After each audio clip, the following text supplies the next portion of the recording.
It's another Human First AI Marketing Podcast. I'm your host, Mike Montague at Avenue 9. You can find us at avenue9.com, doing all kinds of cool AI marketing stuff, from AEO services to get you ranked inside of the LLM recommendations, to using AI to create content and share stories and reach new audiences, or just take some weight off your marketing team. Whatever you got going on, find it out at avenue9.com. My guest this week is Amer Tadayon. He is the founder of LuciHub, and we're going to talk to him about AI video production, what creative CoPilots are doing these days, how you can actually make cool stuff with AI script generators, voiceover tools, and the works today as far as creative output. Amer, thanks for being here. Thanks for having me. So let's start with the human first question. I always like to put this with other people first. I think especially in video production, I keep seeing, like, there's the writer's strike in Hollywood and other people freaking out that like AI video keeps getting better. And I just don't see the problem with this. Maybe it's because I've grown up in the era of like, tools going from having to do it on film to using something like an AI editing tool that is just saving me massive amounts of time.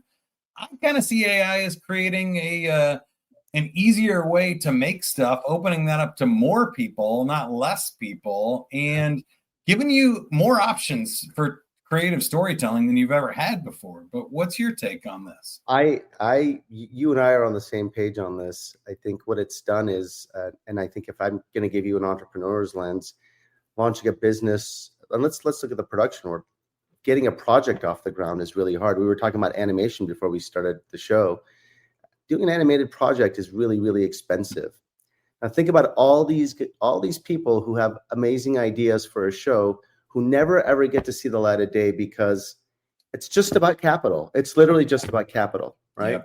So I think the problem you're having is AI is democratizing storytelling. And so now everybody can be a great storyteller. And if you have a great story to tell, you can tell it. And I think it's pissing off a lot of people who used to have this moat around them that said, well, if you can't get the capital, you can't get there. And so our stuff is going to see the light of day before anybody else does. I think those are the people who are getting pissed about it. But I'm with you. Look, it's in an age now where anybody who has a great story can find a way to tell it. And that wasn't the case. I mean, I did an animated series a long time ago. It was a 7-figure venture, right? Yeah. It was a 7-figure venture that didn't do all that well because I needed 8 figures. But my point is, you didn't have to have 7 figures to be able to bring a really good story to life. And so in that sense, I think what it's done is it's basically opened up the world to a lot of people who will never get to tell their story to get to tell their story. I agree. I mean, we've seen that in social media and other marketing tools and stuff too, is that more people can start a marketing agency, or more people can make a cool meme that goes viral because now they don't have to know Photoshop and set up a shoot and all this stuff. It's like, oh, you can just make a cool image, tag something funny on it, animate something, create a 6-second video clip. There was one that went viral yesterday about AI rabbits like jumping on a trampoline, and it was super cute and like millions of views on TikTok. And somebody just made this short, like 4-8-second video and was able to tell a funny story that they wanted, or make something they wanted to see. And I think if you expand that out, that's kind of a dumb thing nobody except for TikTok made money on. But if you take it 8 seconds at a time, you can start telling really cool stories. You can start putting shots together. And now these tools keep getting better to do that, right? To your point, LuciHub is the business I run, and it's a AI-powered video production cloud. And we have some enterprising entrepreneurs who've seen the value in it. And they've actually launched one-person agencies doing social media content using the platform because we give them everything, and they're a one-person team. And we have a few of them doing really, really well. Basically started their own business and they're thriving with it. So, yeah.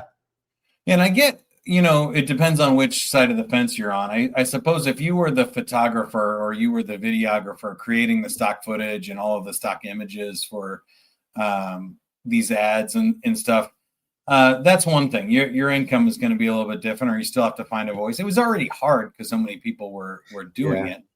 But if you're on the agency, or especially a small agency or small business side, I don't know about you, but I've worked with plenty of companies that just don't have the budget to license a song or an image or especially video and other stuff. It's like for $10,000 a minute, that's my whole campaign budget for the. Well, I just had this conversation with an executive at a global company who said, historically, when we hear the word video, we walk away because we associate that with budget that we typically don't have, right? And so, again, our company was basically designed to kind of change that landscape. Yeah. And so a lot of our customers are saying, we're doing projects today that we would have never been able to do 2 years ago because it would have been cost prohibitive, right?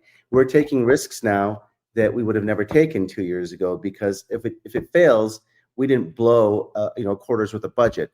And so it's really opened up the what would you call it? It's opened it up for everybody to try and not be afraid to fail because it's not going to be a huge failure, right?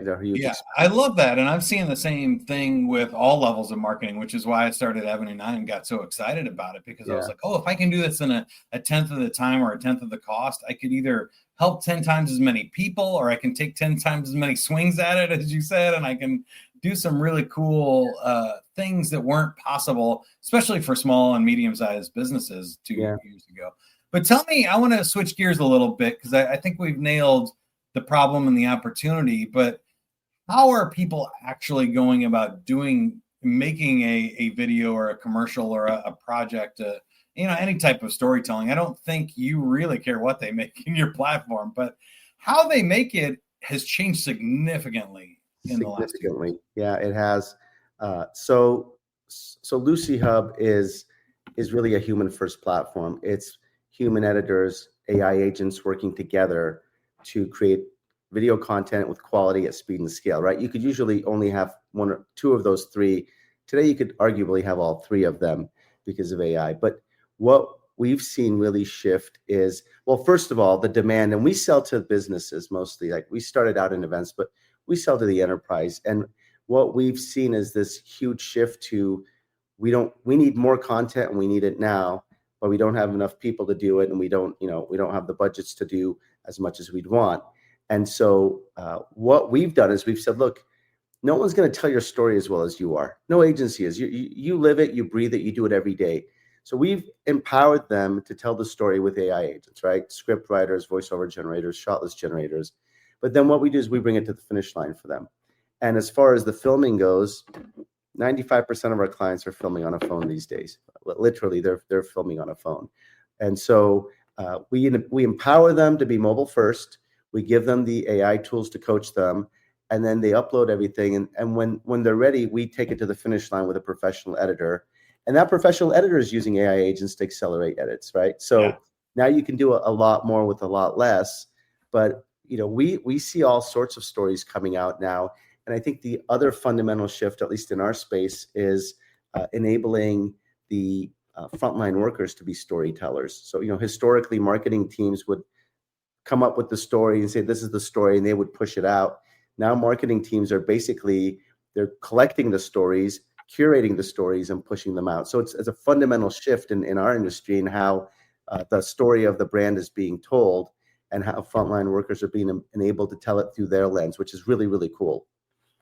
Yeah, I love that. And that's exactly what I do at Avenue 9 is what you said. Is I learned that, like, I've been a radio broadcaster, an interviewer, and a podcaster for like decades now. And so a lot of people can't maybe tell their story, but I love collecting them. And I love asking you questions where it encourages you in how to say it. I think also collecting and finding these gold nuggets and curating them from other conversations, whether it's a client meeting or an internal, sales call and sales team meeting where you go, oh, really what the prospects are buying is X. And you go, ooh, you know what? We should probably record that, save that, package that up and send that out. Because what you just said was the gold. And so many of those were being missed before AI. We do a show called Lights, Camera, Communicate, and it's a monthly live stream. And we had a guest. We had a guest from a company, and she said, "Video today is like fast fashion." And we're like, "Ooh, you know what? We got to grab that." It's exactly what we did, Mike. We cut it. We did a cut down of that series. We grabbed that, and we've been pushing it all over social media. So yeah, I I love it. And then the speed and effectiveness of what you can do is so interesting, because the other thing you mentioned was the iPhone. I'm seeing reports that the actual lower quality videos are doing better than the higher quality videos these days. And more people are getting skeptical of high production, great cameras, spending a ton of money on stuff. And then they go, that's great, but we don't believe it. It's not authentic. It's obviously a script. It's overproduced. It could be AI generated and fake. Where somebody or us having a real conversation on some webcams seems to be more authentic and some ways even more engaging, I think. What are you seeing in your space? Well, I saw two bits of data for you on that. One is internally as a company, the best performing social content we have are cut downs of podcasts like this. They perform better than anything else we post, and we actually did a very high quality polished commercial for LuciHub. We used an iPhone 16 Pro to prove a point, but the stuff like this actually does better. I've got another good data point for you. We sell to a lot of charities. Our service is really good for charities. They can expand and amplify their story without having to spend a ton of money. But two of them in the last 8 months did their annual fundraisers, and they decided they wouldn't bring a professional team in. And typically it's tens of thousands, and that's a lot of money for a nonprofit. They decided they were going to use the LuciHub platform. They were going to film on their phones. They used DJI lavaliers, right? They told the stories. Both organizations, and they're on different sides of the country, had the most successful fundraising campaigns they've ever had. So I met with both of them separately, and I said, "What do you attribute the success of this campaign to?" And they both said the same thing. They said, our video had a level and a sense of authenticity to it that we think really, really won the audience over. And so lo-fi is converting better than hi-fi right now, at least in social and in the enterprise. And I think it's that sense of authenticity to it that polished videos just don't bring. Now, there's a place for a polished video, but I think as things shift, and as video goes from being just a trend to a way of life, I think authenticity matters. Now, I'm going to ask you a slightly controversial one here. We don't have to agree on this, but I had somebody else, I was a guest on another podcast this week, really beat me up about the AI voiceovers and asking if any of them were good enough for an audiobook and stuff. And my take was no, not really. And the AI video ones still seem to have the uncanny valley to me. If there's a AI generated avatar and it kind of moves like one of the old Chuck E. Cheese robots and stuff, I just feel like they're not quite there yet. But you guys do have an AI voiceover tool, and I don't seem to mind them if they are like technical videos or scripts, or we have other interesting visuals, and I'm not seeing this AI like character on them.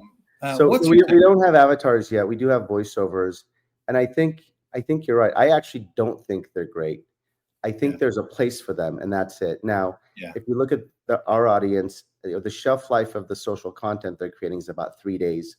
They're not going to go and spend the money that you would traditionally spend on a voiceover actor. Now, if they're doing something bigger and it's a brand piece or something that's going to be living a longer life than 3 days, they probably will go and spend that money. And I know voiceover artists who are friends of mine who are still doing the work.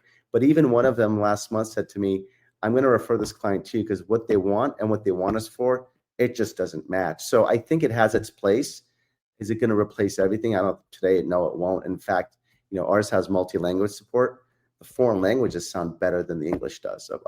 Our French voiceover is way better than the English voiceover. I'm glad you brought that up, because that was my point on this other podcast too, was that if there's a specific reason for it, like you want to do it in a language you don't speak, then great, you do the English version and then have AI translate into all the others. And that's amazing. Then you're reaching people you wouldn't have been able to reach. You're actually communicating better with them than you would have if you had English subtitles on it and stuff. I think that's a great use case for something. Yeah, and that's where we're seeing more of our customers use it. They're using it, by the way, and ours actually lets you tune the voices so you can increase speed and rate and tone and all of that. But but still, I think there's a place for those voiceovers, and there's a place for the professional voiceovers. And if you're trying to do something that sounds really amazing and professional with one of these AI tools, you're just not going to get there. Now, I want to fast forward a little bit and move us into where you think things are going, or how people can leverage these to get ahead of the curve a little bit, because I'm seeing really cool stuff start to become possible. We chatted before that this tool just came out as we're recording this, that it's not even released to the public yet. It's on a Discord server, but you could actually change the scripts of TV shows and create your own cartoons or TV shows, put yourself in as a character. And I've been saying this for a while, that I think in 10 years, maybe less, we'll have, like, not only will Netflix be showing me different titles than you when you log in, but they could be customizing those shows. We could both be watching Black Mirror or something, and my episode would have me in it and your episode would have you in it, or it would be about your city and my city. And they could have contextual live changes in movies and stuff that I think is really cool. But in the meantime, I think what we talked about was all the cool stuff speeding this up and getting cheaper and faster is opening creative opportunities too. Have you seen any cool ways that people are using your tool and or others to make an impact? I mean, our tool, we're seeing enterprises create way more video than they ever have, right? And do things that they would have never done. So that's cool to see. In fact, we're finding a new use case every week. Like, wow, what did they do here? What did they do there? So I think the fact that it doesn't have to be an orchestrated event and a huge investment means let's take some risks and try different things. We had one group launching a product, and they basically they did it in the way of a spaceship launch. The executives were astronauts, and it was really cool. They created this whole little skit. Historically would have probably cost them a lot of money, and they did it for a fraction of that, and it worked, and it was great, and that happened. I think one of the things that we're seeing, with the VO Studio, we're actually seeing more stuff happen that wouldn't have happened because VOs are really expensive, right? And so, to your point, are you going to do a dozen videos? And we just did this, by the way, multi-language for a bunch of countries that are going to last 2 days and they're going to be gone, right? Like, so we're seeing videos come up where they used to never come up because it just didn't make sense. Now it's a great way to communicate, and it's cost effective enough that they can do it. And almost like, I mean, that notion that our guest Melissa said of fast fashion really applies to video today. And lo-fi, it's a great way to just do something, maybe tell a short story that's time sensitive, and then no one's going to care about it after that day. So that's one of the things we're seeing. That's one of the projects I wanted to ask you about. I have this client that has 40 key concepts they're trying to articulate as like educational content for sales reps, but there's also 3 divisions of this company. So if we really wanted to do our best work, we would create a different one for each division, which means 120 videos. I've done this in my previous life where we did it. It took $500,000 and 3 to 6 months to do, but we made 120 assets or more. I think it ended up 144 on the project I'm talking about. Yeah. And it took about 6 months to do. Tell me what a process like that would do in your tool or others with AI. What's the best way for me, if I have 40 kind of ideas for videos, to turn them into 40 assets as fast as possible? So is it 40 variations with different content, all of them having different content? Yeah. 40 different. Okay, and is that content themes or topics about their product or service that they want? And is that content already been filmed, or do you need to film it, or is it stock footage? It's not filmed right now. It's in a PDF like text scripts. Okay. So what you could do on our platform is upload the PDF, turn it into a script. It'll actually turn it into a shot list and tell you what shots you need to tell that story. And then you can either grab stock footage, push it into our platform, or shoot practical, push it in. And, we have a 72-hour SLA. So you could probably get those 40 projects in less than 3 weeks. Okay. Wow. We just did 18 for a client in 72 hours. Nice. I think that type of production really opens up a lot more personalization, and that's just better for storytelling. Yeah, we have a client. This is a great story. They're a global company. They wanted to do employee stories. They did 95 of them globally in a year. Think about what that would cost, and logistically what that would take to do 95 employee stories in 10 different countries, right? Maybe more. Yeah. And they did it with a lean team. They used us on the back end, and we were delivering a project every 72 hours for them. Now, I noticed you said you still have human editors on the back end. Why was that important to you, and what's the key there?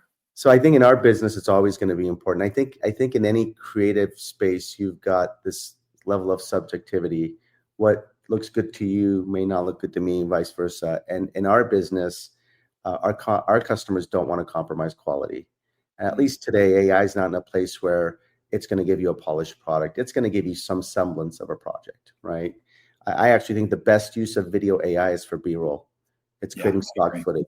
We'll never use it to tell a whole story, but we'll use it to create some really, maybe an establishing shot. Or we just had a client do it. Actually, they're using AI to create all of the B-roll, put it in with their practical shots, and we're stitching it together for them. But for me, creativity is subjective, and I think it's always going to require some level of human touch, even if it's a minute of it. And so we pride ourselves on, hey, we're still a team and a service that's got creatives giving you creative back. We're just leveraging the tools to do it a hell of a lot faster than we used to be able to do it. And you've been in the business, so if I tell you, hey, like we had a project in Seattle last week. The client wanted to share the video at the end of the event. It was an all-day conference, and the caveat was that last interview or that last speaker at 5:15 has to be in the edit. In the shot, yeah. And so they finished at 6, and at 6:30 p.m. they presented the video, and people's jaws dropped because that last speaker was in that particular video. So we're still doing it. We're just doing it way faster and way better than we used to be able to do it. I love that. I've done those at events and stuff too, and those last shots and speakers are the toughest part. Got to do those on site there most of the time. But and they're all filming. The rule was, hey, you got to drop everything in by this time, and you'll have your edit back. And so, but it was still a professional editor, right? Yeah, they had creative freedom to tell the story they needed to tell. And I always say, 2 years ago they were editors. Today they're storytellers, and they're turning into orchestrators. So. Yeah, I love that. And also just at Avenue 9, that's what I think our value is to our clients here as well, is that you're going to get some marketing strategy at the beginning. You're going to get some help shaping this. You're going to get us using the tools as fast as possible in the middle and some marketing execution. But then you're also going to get this person just to check it, to fact check stuff, to review it, and have an aesthetic eye. Where I've been doing this long enough. It's funny. I don't think people that haven't been in the creative professional space don't understand that sometimes the client wants something ugly, and you just got to make something ugly to match their ugly brand. And sometimes you get to make really cool stuff and they go, ooh, I love it. And sometimes you make really cool stuff and they go, actually, could you just make it ugly? And you go, okay, I guess that's what it is. But there is taste, and there's always this final amount, this little bit that even if AI can do 99% of it, you still need a person to go in there and tweak that 1%, or it just is off. And so we're a human first company. And I think it will be that way for a long time. So that's awesome. All right. But you say a long time. I find that there's like this horizon of like super intelligence or whatever this next wave of AI is that I can't see past, but I'm going to ask you to try. So just for fun, what do you think the world of video and video marketing looks like in, say, 10 to 15 years? I think it's going to be what you just talked about, that if I'm going to walk by a billboard, it's going to know exactly who I am, and it's going to serve exactly what I want, right? I don't know if you saw that roast command on chat. People are like, go on chat and say roast me and see what comes up. I did it, and it pretty much knows me well. Right. So I think I'm gonna load up a social media account and it's going to serve exactly what I mean, they're already getting there, right? They're already doing it. Talk about a coffee maker and the coffee maker shows up. So I think it's going to be a little more granular. And I think content is king. I think it's going to continue to be king. And I think the video or the entertainment industry is substantially going to shift in how it's being done. And I think you're going to see independent films and independent content take over. Yeah, I think that's really fun. We're already there where, a Mr. Beast video on YouTube gets more plays than a network television by 10x. That's the modern day entertainment, right? That's who's going to get the dollars. That's who Amazon's going to pay. That's who Netflix is going to pay. And I think it's good for independent artists because now they have a shot.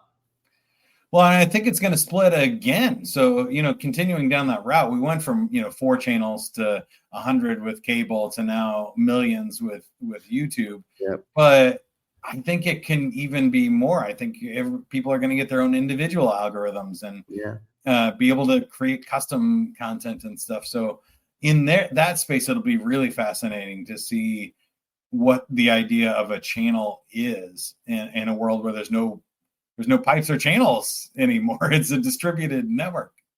Well, I want to go back to doing choose your own adventure shows using AI. Me too.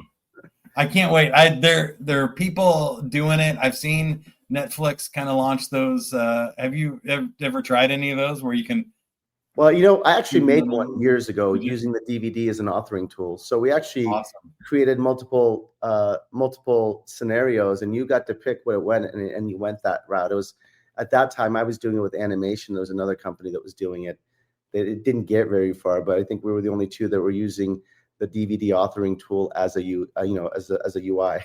DVD had some interesting features there towards the end, and I think I did something similar for like a marketing presentation somewhere. But I actually think AI can generate the storylines, right? It'll actually push them out as you go. Yeah. That's super cool. All right. Now we'll try one more fun one. If you went 30 years out within our lifetime, what do you think the human race looks like? Do you think what sci-fi movie do you think we would end up in? I think it's going to be a combination of Terminator meets Star Wars. Okay. That's what I think. I think that's interesting. I prefer a little Star Trek in there versus Star Wars, but I see where you're going. And I asked you which one you thought we would end up in, not which one you would pick. I think it'd be a combination of them, but I think we'll end up in Terminator. Yeah, I think I would prefer or predict maybe the Matrix combined with some sort of Star Wars. I think is probably. I just think the vehicles that we're creating are going to get there. I think you're going to be in your land speeder or one of those, the pod racers and all those things. I think they're going to be coming around soon. That will be fun for sure. All right, Amer. How can you help us, or how can we help you with what you have going on at LuciHub? I mean, I think just share the story of mobile first, right? Mobile first, and you can be, you can be your own storyteller. It's LuciHub.com. You can also connect with Amer Tadayon at LinkedIn. He's got a great following and good connection there, so reach out to him. And as far as Avenue 9 goes, again, if you want to tell better scalable stories in your marketing, I can interview your founder, your top salespeople, best clients, come up with a cool story, use AI to amplify that and get to your targeted customers that we can find with AI as well. Good stuff. Thanks, Amer. Have a great rest of your day and keep going, everybody. Have fun. Thanks, Mike.